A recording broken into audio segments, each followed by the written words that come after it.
Hello. Na, hello. Breakfast muna kami dito.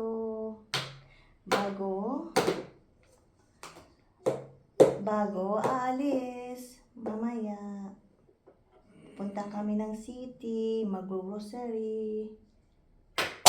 Uy, ang sa naman na. Tapos na ako nag-breakfast. Inayin lang. Ito yung breakfast niya. Oatmeal.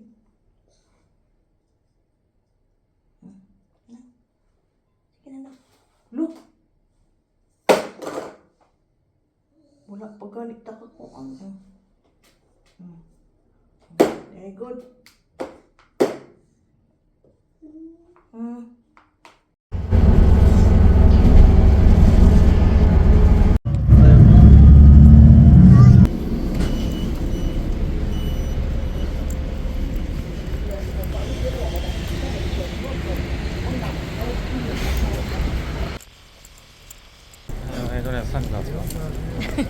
Akala ko ba malamig ngayong araw. Walang hindi maaraw ba? Kasi kanina parang gloomy day. Kanina. Ngayon maaraw na Dito na pala kami sa city. Magpadala muna kami ng ayuda sa pamilya sa Pinas.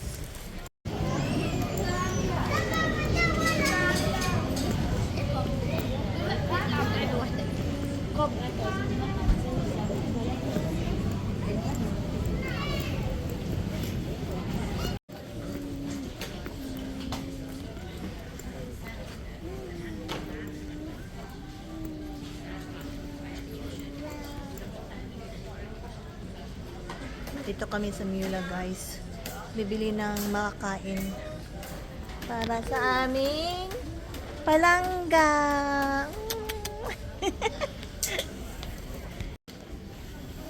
Here, oh. Asa naman to?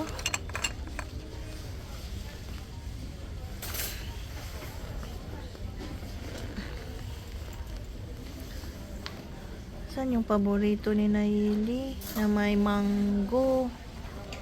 Wala naman sila. Out of stock.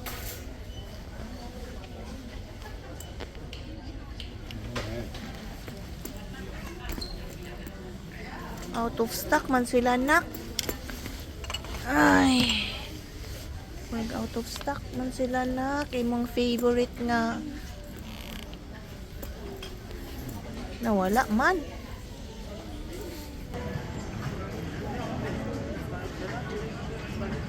Wala kaming binili kanina sa Mula na pagkain para kay Naili. Yung paborito niya ba na rice with mango. Out of stock. So dito kami sa labas ng supermarket sa may mall. Naghihintay sa husband ko. Mabili kasi siya ng load.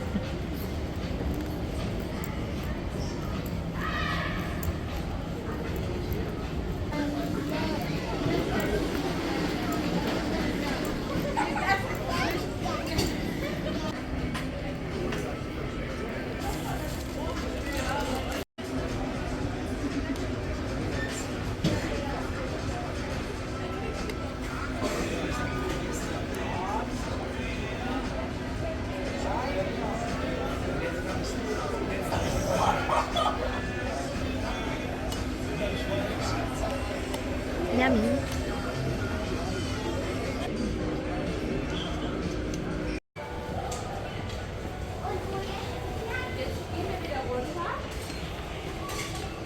It's clean? Cleaner than before. I just inside the water. Yeah. Tapos na kami nag-lunch kasi sobrang gusto. Kumakain na naman ako ulit ng rice. Parang 1 month yata ako hindi nag-rice. At balik rice naman since last week. Pero hindi araw-araw. Mga once a week lang. Yun. Nandito kami sa labas ng diaper room. Puno pa. Papalitan namin ng diaper si Naili.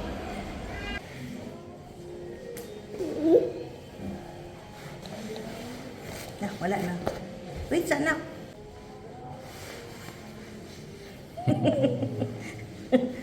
Entertainer si Papa, no? Entertainer si Papa, no? Na very good Papa. Ah.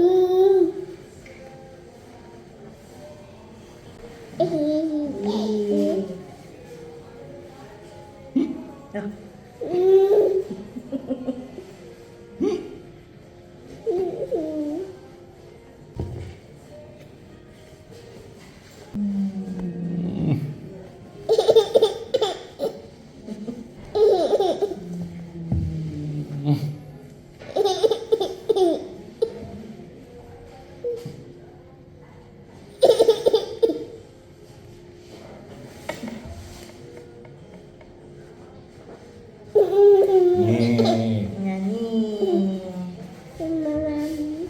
Mama.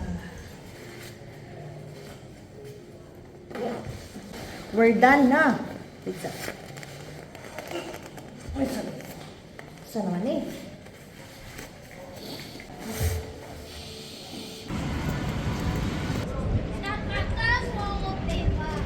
Dito kami sa labas ng mall. Maglibot-libot muna kami ni Nayeli dito, guys. While naninigarilyo pa si Michael. Kanina ba sa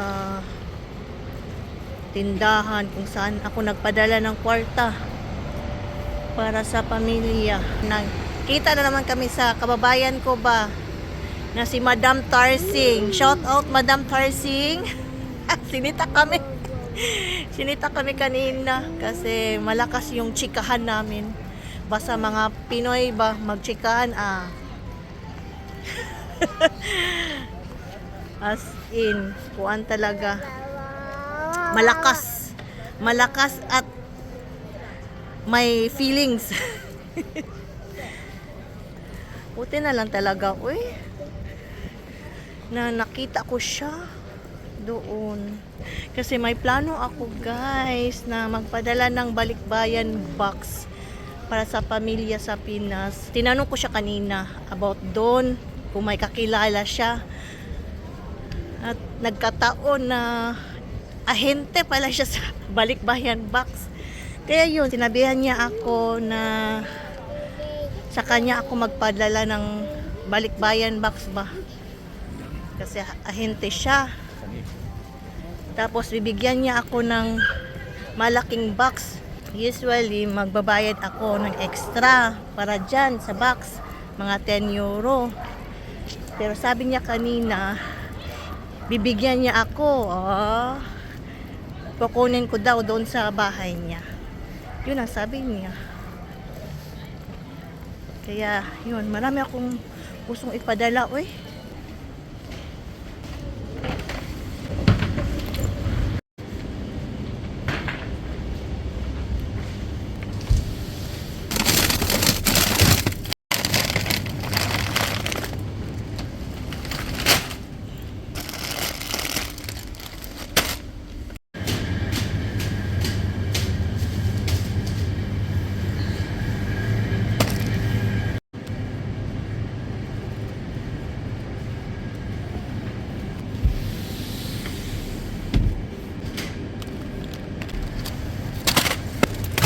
This like beef.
Ito yung gusto kong bilhin.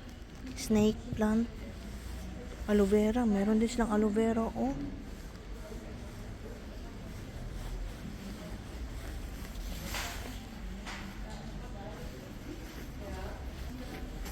Dalawa lang yung snake plant nila. Dito. Noy. Wala na. Walang ibang pagpilian. Malaki man, uy.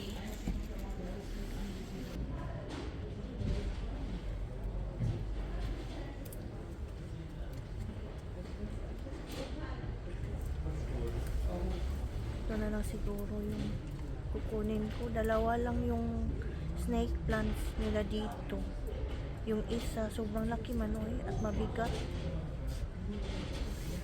Tingin-tingin muna tayo dito, guys. Baka meron pa silang ganito ba na medyo maliit. How much their ginseng? Ala, oh, 12.95 man sad. Mahal jud lang eh.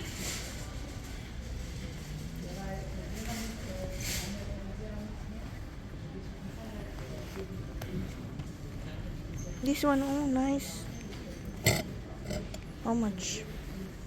40.95 with pot. You like? 40.95, 12.95, and it's gonna.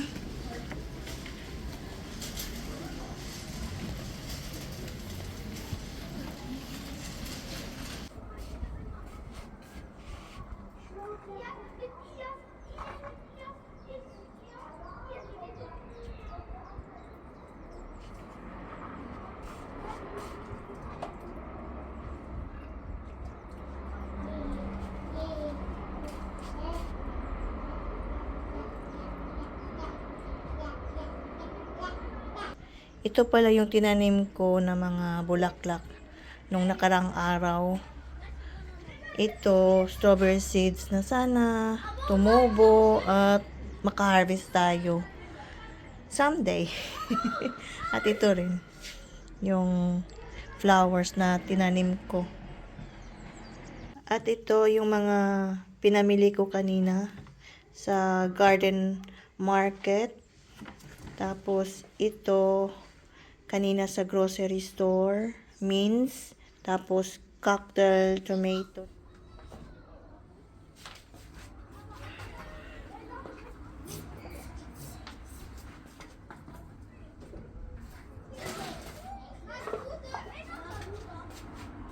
Ito yung soil na natira nung nagtanim ako dito sa mga flowers nung nakaraang araw.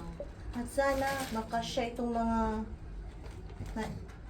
caramel. Yung naiwan ba na soil sa mga tanim ko. Caramel!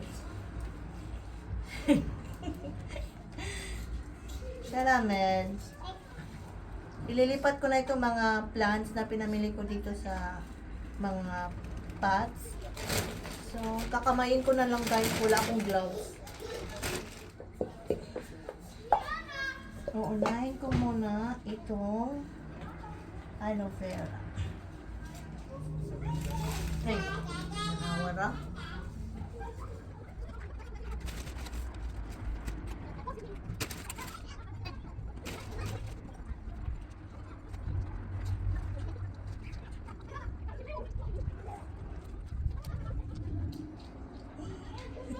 Tapos na ito. Ang sunod, lavender plant.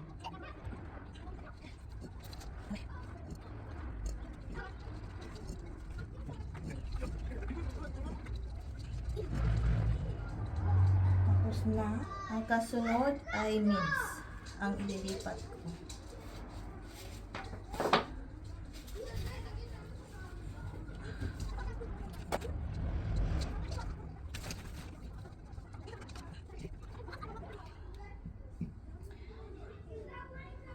Tapos ang last, itong tomato.